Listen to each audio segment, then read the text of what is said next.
Monkey Radio is entertainment for adults, by adults, and the views and opinions expressed here do not reflect upon the sponsors or FXBG Public Radio. For additional information, please refer to the United States Bill of Rights. Stand warned.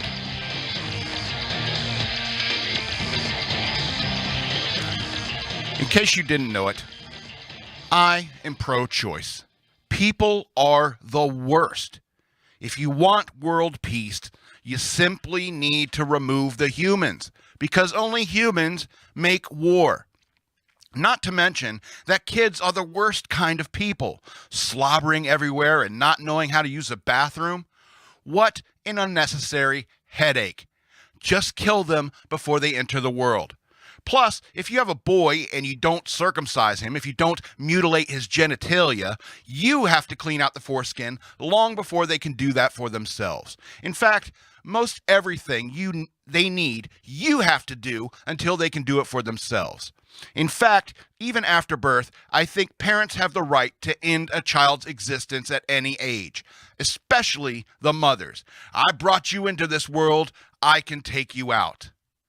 Welcome to Shock Monkey Radio. I am the sanest person ever who calls himself the madman. My pronouns are he and him, and I know I am speaking from a place of personal privilege, but today is opposite day.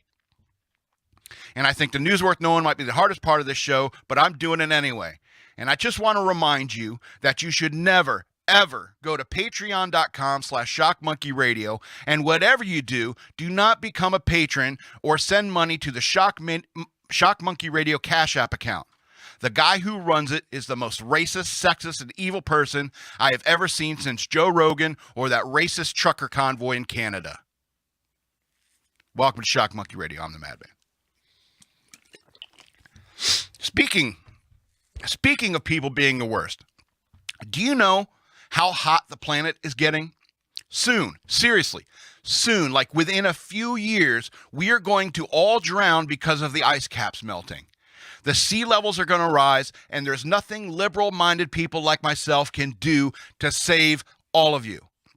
You know, at one time, the earth was so hot that there were volcanoes everywhere, and there was no place where humans could survive, and we are rapidly getting very close to that point again. Every beer can that isn't recycled, every plastic straw you throw away is just another nail in humanity's coffin. Not that I mind. Kill us all, I say. But if you care about the state of our planet and our ecosystem, you have to acknowledge that it is us and only us that affects our biosphere. Some people like to say that the effect humanity has is nothing compared to the cold vastness of space and the heat and radiation of our beloved sun and Mother Earth's geothermal energy. But no other planet we know of has humans on it, and no other planet is being ruined like our beloved Mother Earth.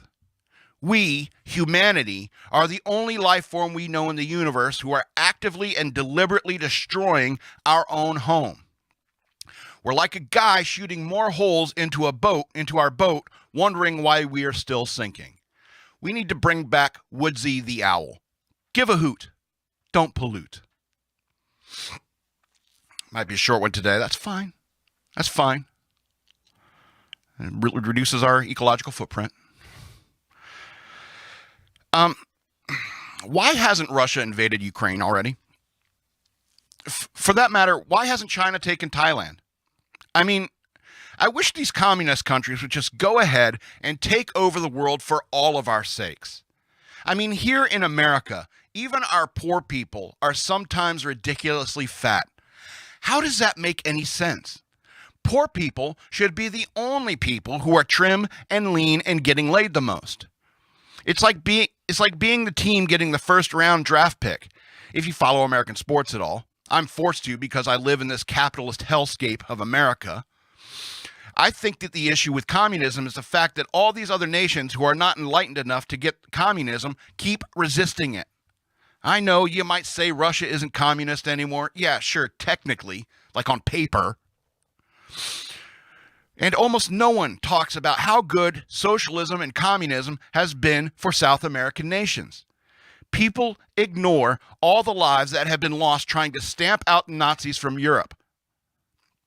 all the lives Russia has lost trying to stamp out the Nazis from Europe. No one ever talks about that. No one ever talks about the USSR winning the Second World War, which they totally would have won without the crippled English or the lazy slowpoke Americans. Then America just takes all the credit and tries to convert all of Western Europe just because they have similar invisible man in the sky granting their wishes. Don't get me started on religion. Why couldn't the whole world be happy with their collective?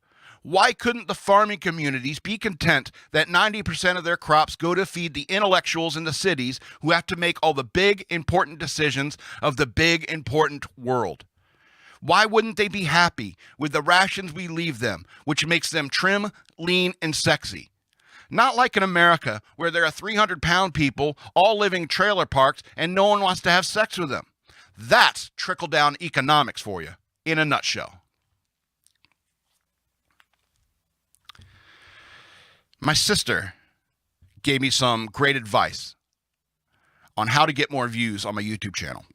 She said to make my channel crazy left-wing and or make content for children. That is such a great suggestion for a guy like me. Not only do those views come naturally to me, but I also think there's nothing less exhausting or totally not boring than making content for children. I can't think of anything I would rather do than play with children's toys. I mean, honestly, is there anything more masculine or adult than playing around with some slime or kinetic sand or Beyblades or whatever kids are playing with these days?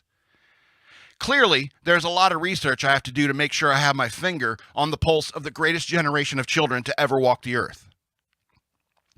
I can't wait to help these kids figure out what gender and sexuality they want to be. There's nothing more noble than talking about sexuality with children while playing with magic mixies or whatever they like to play with before their genitals start working.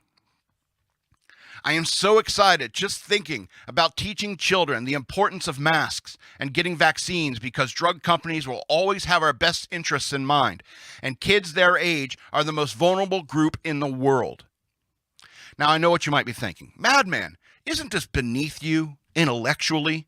No, absolutely not. I would never get bored with this type of content because the average 5-year-old is much smarter than I am right now.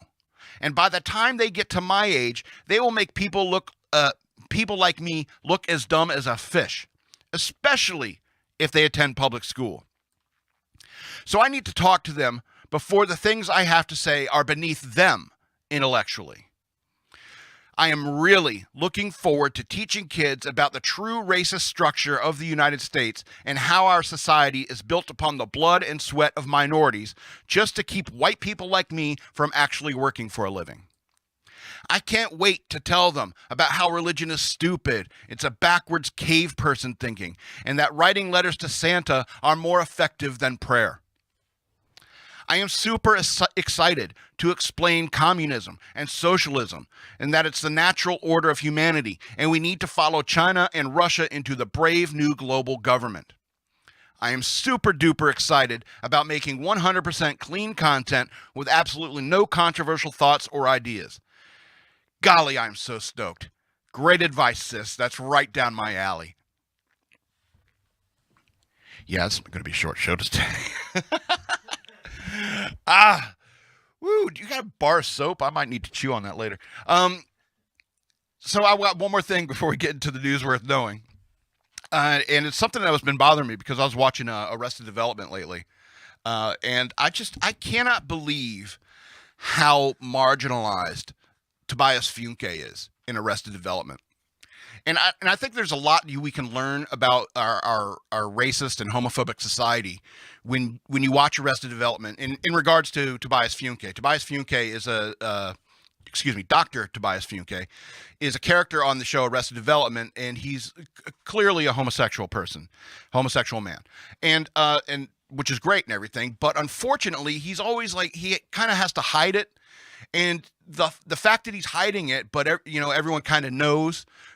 Is a repeated joke in the show. They're constantly making fun of him for being a gay person in a supposedly heterosexual relationship. And that's what irritates me about Dr. Tobias Funke. Number one, he's a doctor. He's the most qualified person of any character on that show. Person who has been to the most colleges and stuff like that. So everyone should be listening to him as an authority on everything. All right. But no, he's discounted all the time simply because they all know that he is gay. And that really bothers me.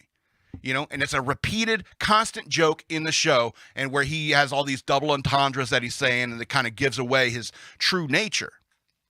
You know, but unfortunately, society has forced him into this heterosexual relationship with Lindsay Bluth, and it's just so heartbreaking and sad to me, you know, that he has to like keep up the pretense of this heterosexual relationship with Lindsay Funke, you know, and I know I'm a straight white male, and you know I got to deal with that. That's my own problem and stuff like that, but. And Lindsay Funke, Portia de Rossi, very good looking woman, very good looking. And it seems obvious to me. It seems obvious to me that he is gay, and they are forcing this man to pretend to be something he is not, just to be accepted in some way, even if it's the butt of everyone's jokes by that family.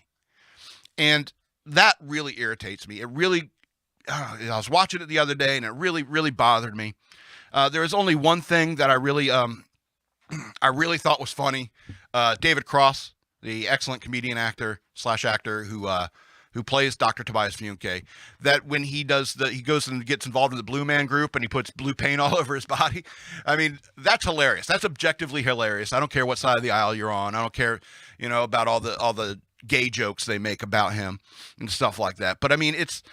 When somebody gets confused about what the Blue Man Group is, and so they just put blue paint all over their body, that's objectively hilarious. And I really do think that that's like the one good aspect of Tobias Funke's character. So I want you to go back, and I want you to watch all those shows that you loved back in the day and look through it in the lens of a modern eye, so that you can, you know, really see what like marginalized people like Dr. Tobias Funke have to live through in our racist, homophobic world that we all live in. So just keep that in mind. All right.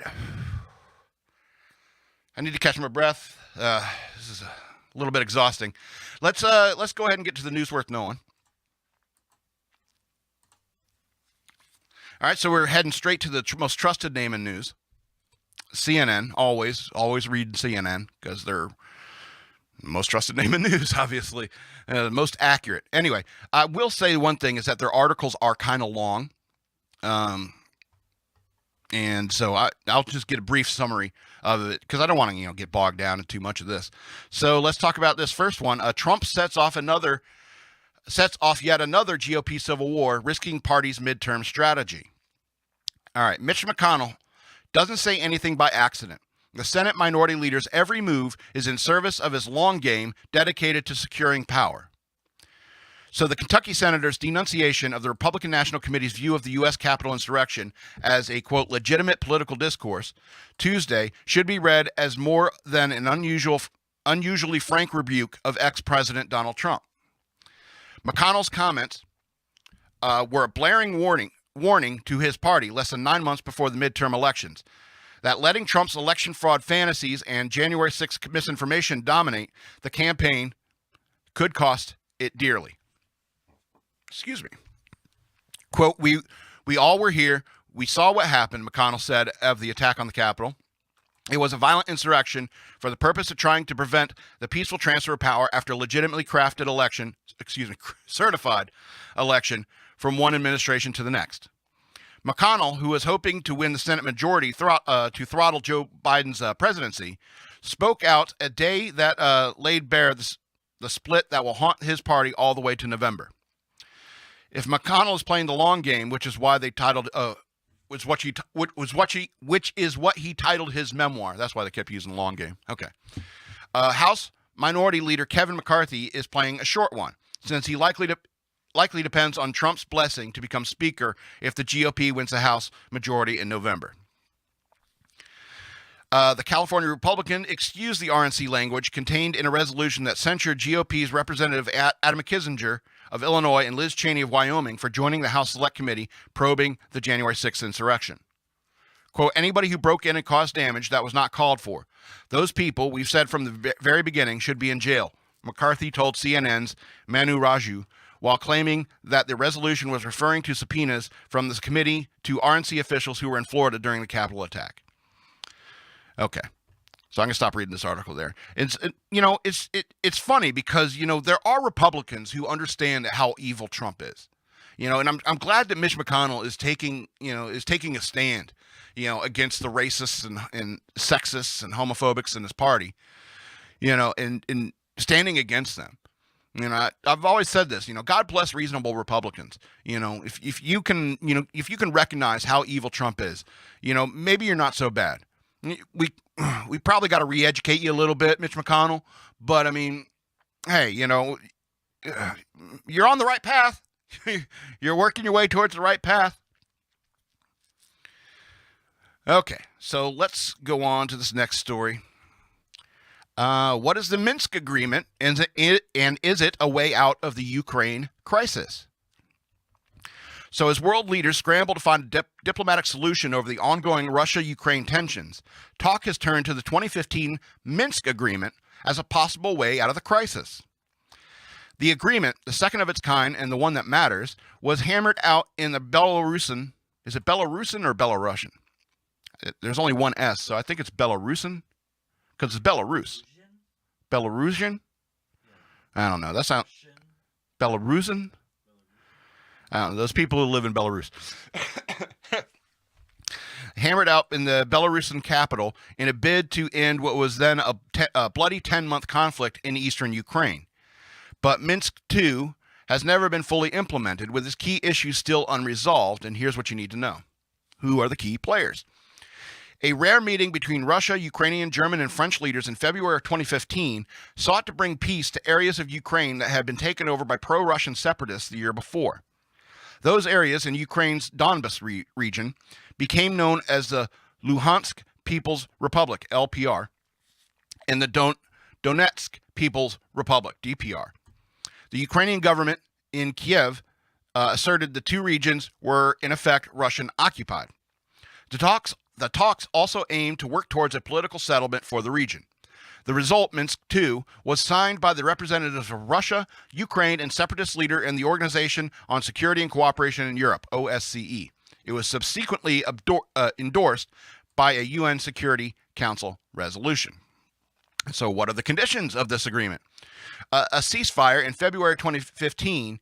There was still heavy fighting in some areas between Ukrainian forces and Russian-supported rebels, with the Ukrainians taking heavy losses. The withdrawal of heavy weaponry from the front lines.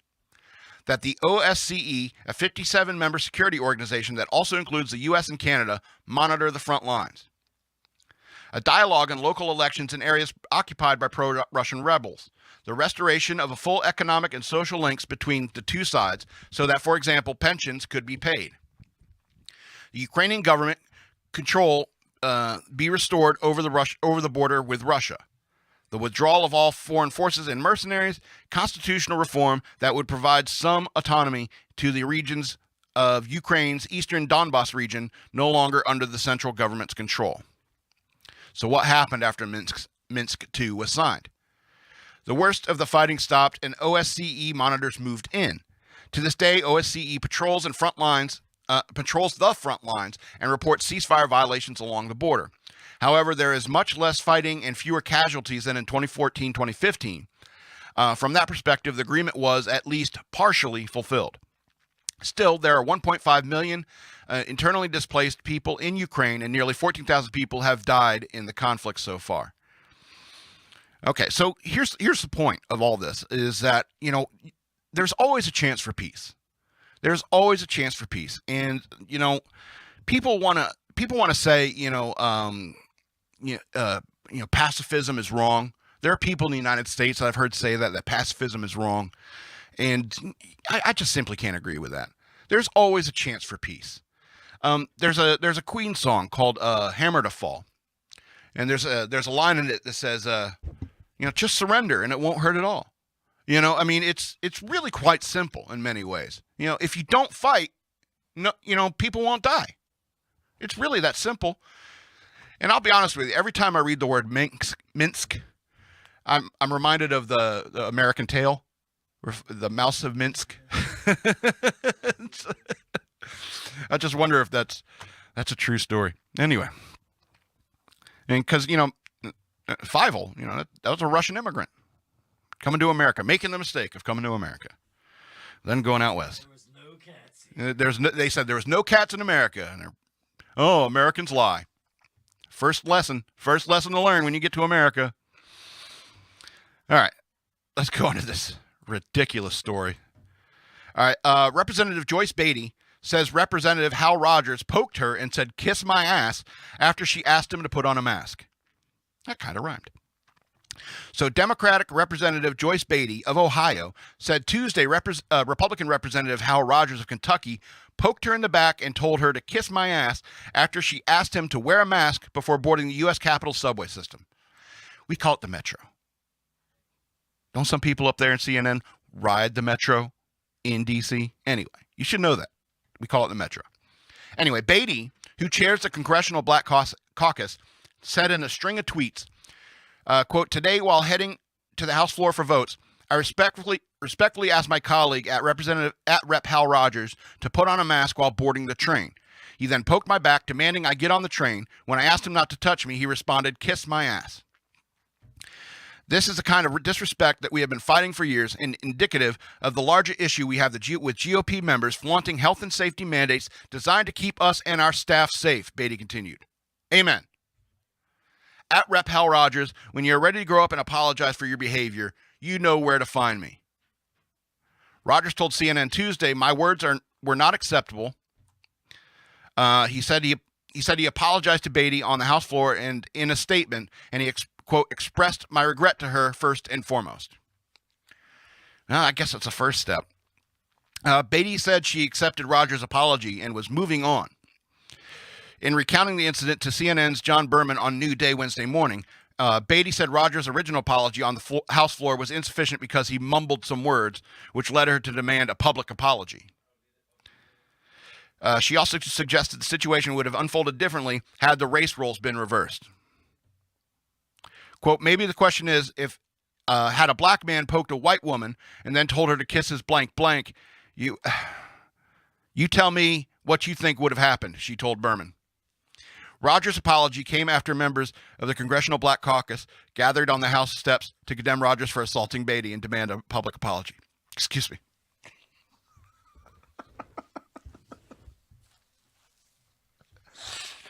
Sorry, I'm not laughing at the story. It's a very horrible thing, very horrible thing, that kind of language between the professionals, the smartest people. In order to get to D.C., you have to be some of the smartest people in the country, You have to be incredibly educated, talented, and brilliant in order to be elected to public office.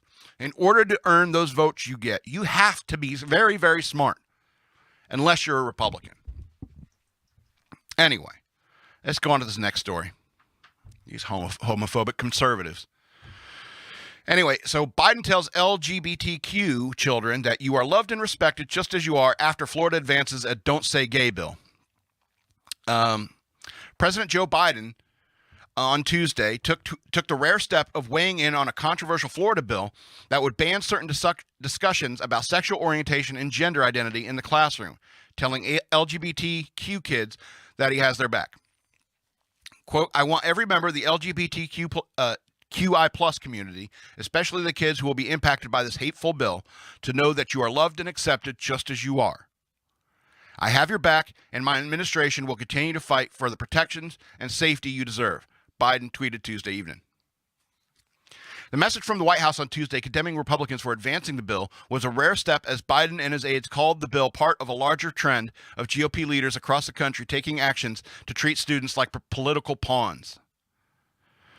Republicans in Florida have advanced legislation which opponents have dubbed Don't Say Gay bill, which states school districts, quote, "may not encourage discussion about sexual orientation or gender identity in primary grade levels or in a manner that is not age appropriate or developmentally appropriate for students."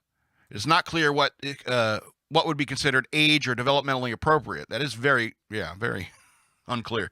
And Republican Governor Ron DeSantis appeared to voice support for the measure on Monday. The legislation would hurt kids who need the most protection in school and are already vulnerable to bullying and violence just for being themselves, says Kevin Munoz. Forgive me if I got that name wrong. Munoz. White House Assistant Press Secretary said in a statement.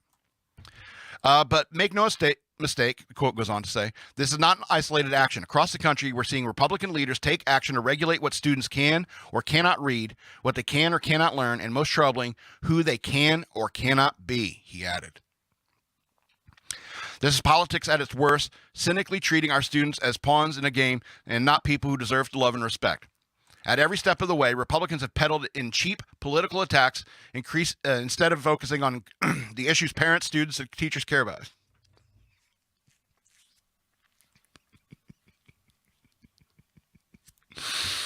I mean, I'm not laughing because I was thinking about something else. I was thinking about Tobias putting blue paint on.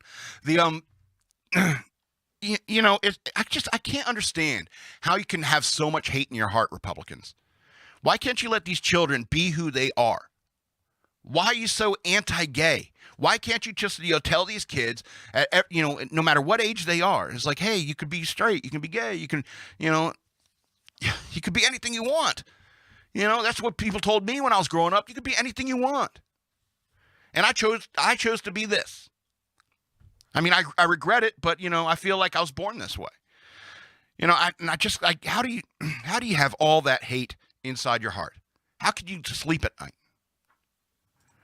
Anyway, we got two more stories, a little bit lighter subjects, help ease out of this anger I'm feeling. All right, Kristen Bell and Dax Shepard let their kids sleep in their room. Now, I hope you know these guys. They're incredibly good-looking people, Dax Shepard and Kristen Bell. So, married couple Kristen Bell and Dax Shepard were involved in how often you bathe your children, how often to bath your children conversation last year. Now they have weighed in on sleeping habits of their family. During a recent episode of Shepard's Armchair Expert podcast, Bell shared that their daughters, Lincoln 8 and Delta 7, 8 years old and 7 years old, okay, sleep in their parents' bedroom. Quote, the girls sleep on the floor of our bedroom, Bell said. This revelation was part of a story about how there was a stench in the bedroom. Bell joked, we guess she thought it was because the family is gassy. So I wake up in the morning and I go, wow, nobody's gas has dissipated, but it also smells like it's burning.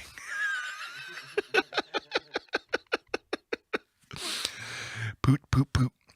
And even after washing the sheets, airing out the room, and having the kids check to make sure the family pets have not left behind any presents, the real raunchy smell continued to linger. Finally, Bell located the source. I leaned down to smell the mattress, Dax's corner, of course, his feet corner of the mattress. I almost hit the deck. I almost passed out. It was so strong. Oh, Dax has funky feet. That's a deal breaker. All right. I don't know about you, Kristen.